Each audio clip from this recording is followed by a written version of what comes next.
Bonjour à tous, c'est Claire, bienvenue dans cette vidéo où nous allons regarder ensemble le tarot astro de Chris Semet, qui est un astrologue, quelqu'un qui travaille beaucoup avec... à partir de l'astrologie, il a écrit un livre qui est pas mal, qui est simple, et là il a créé un jeu qu'il a appelé le tarot astro, alors qui n'est pas du tout sur une structure de tarot, mais qui est sur une structure d'astrologie.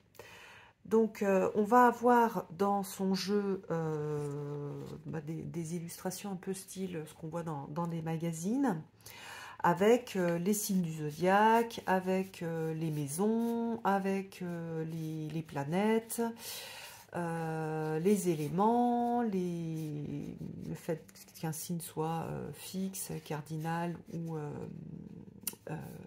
mutable. Des choses sur la lune, les éclipses, enfin il y a énormément de choses qui sont toutes liées à l'astrologie et notamment à l'interprétation, hein, c'est ce qu'on va avoir quand on va interpréter notre thème natal.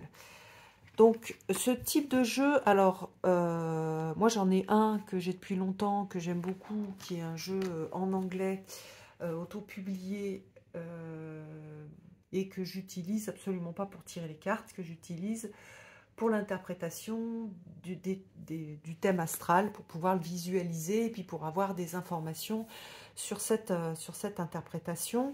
Alors lui, il a fait pour l'interprétation du thème astral des cartes mémoire qui sont super bien faites avec juste des mots-clés.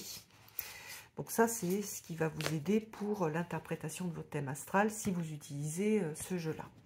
Alors ensuite, dans le livre, qu'est-ce qu'on a? Alors, on a la présentation, l'interprétation des cartes entre elles, voilà. Donc ça aide pour l'interprétation du thème astral. On a des tirages, donc alors là, aide à l'interprétation d'un thème astral, ça c'est ce dont je vous parlais tout à l'heure.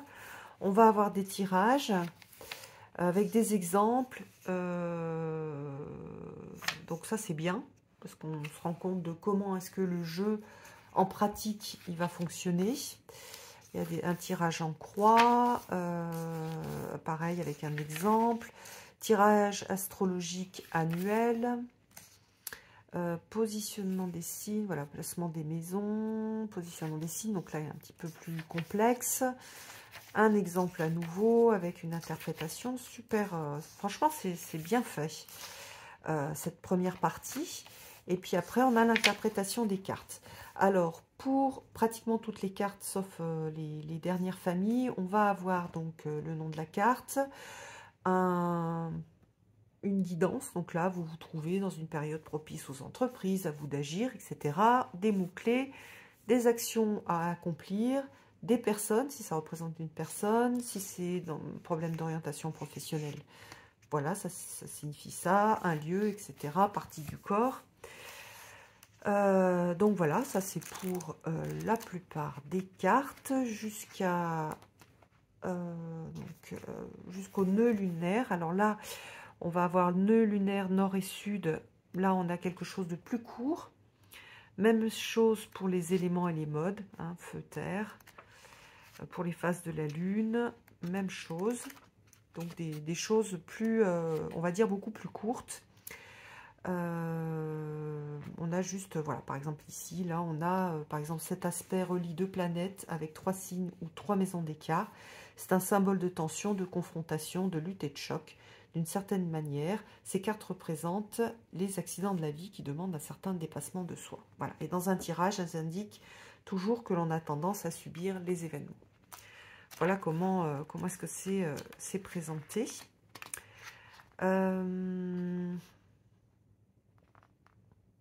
Et puis voilà pour le livre. On va regarder les cartes. Donc à nouveau, on va avoir première famille, la famille des signes du zodiaque, donc avec le lien, enfin le symbole, le lien avec l'élément, donc le symbole de la planète, et puis le symbole là des béliers. Donc voilà pour pour la structure. Donc, c'est pas un jeu kawaii, c'est plutôt un jeu fonctionnel avec voilà, des illustrations super lisibles. Où on a une représentation hein, aussi, vous voyez ici, de la planète. C'est plus, voilà, on va plus travailler sur du symbolisme que sur, voilà, on n'a pas, c'est pas un jeu kawaii, c'est plutôt voilà, un jeu plus pragmatique. Avec beaucoup de cartes. Hein. Dans plein de jeux astrologiques que je peux avoir, il y a vraiment très peu de cartes. Là, on va avoir les signes. Vous voyez que là, on a toutes les maisons. Je passe un petit peu vite. On a aussi les... Voilà, là sont les planètes.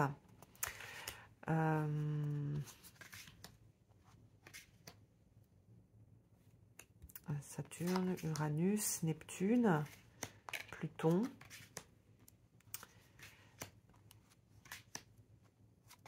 Voilà, après on a la lune noire. Ensuite, il y a les cartes pour lesquelles on a moins d'infos. Enfin, en tout cas, où on a plus une interprétation générale. Donc voilà, le nœud lunaire nord et sud, en fonction du sens. Mais de toute façon, la signification est la même. Hein. Celui du sud, c'est ça a l'air d'être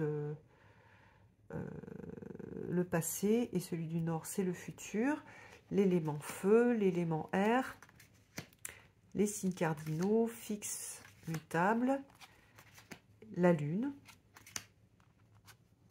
voilà,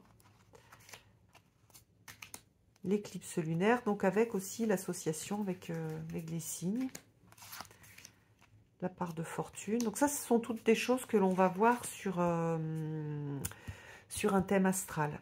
Et voilà, les conjonctions. Ah tiens, on dirait que j'ai 2 conjonctions. 3 conjonctions. D'accord. Donc on a 4 conjonctions.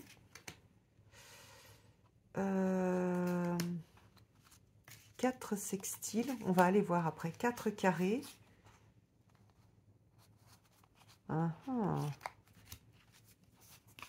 4 trigones. Des quinconces. Opposition. Et 4 oppositions. Alors...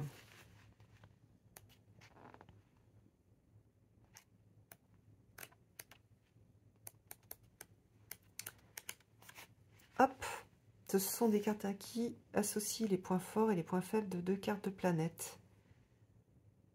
D'accord. Donc, je pense qu'il a voulu qu'on ait plus de chances quand on fait un tirage, de tirer ces cartes-là. Et pour... c'est aussi des cartes qu'on va utiliser... pour le thème astral, et donc parfois on a besoin de plusieurs, donc c'est pas parfois, c'est souvent. Donc voilà, donc on peut en garder juste une quand on fait un tirage, et utiliser, bien sûr, toutes les utiliser quand on a quand on les utilise pour le thème astral. Donc voilà. Voilà pour ce jeu. J'aime bien le dos. Le dos est super joli. Ça fait ancienne cartomancie. Je trouve ça chouette. Donc, pour moi, un jeu un peu à utiliser en fonction de ce qu'on a envie de faire. Soit de travailler sur son thème astral, soit de tirer les cartes avec on va dire, ce volet astrologique. Comme il y a beaucoup de choses, moi je trouve plus intéressant que les jeux où il y a très peu de cartes, où par exemple on a juste les signes et les planètes. Hein, il y en a beaucoup, il y en a juste les signes et les planètes. Là, on a vraiment quelque chose de complet et qui peut servir de base pour l'apprentissage. Voilà, alors ce que je ne vous ai pas montré, c'est la boîte, et puis que les cartes arrivent dans un petit sachet. Et puis voilà le dos de la boîte. J'espère que ça vous a plu et je vous embrasse tous. À bientôt!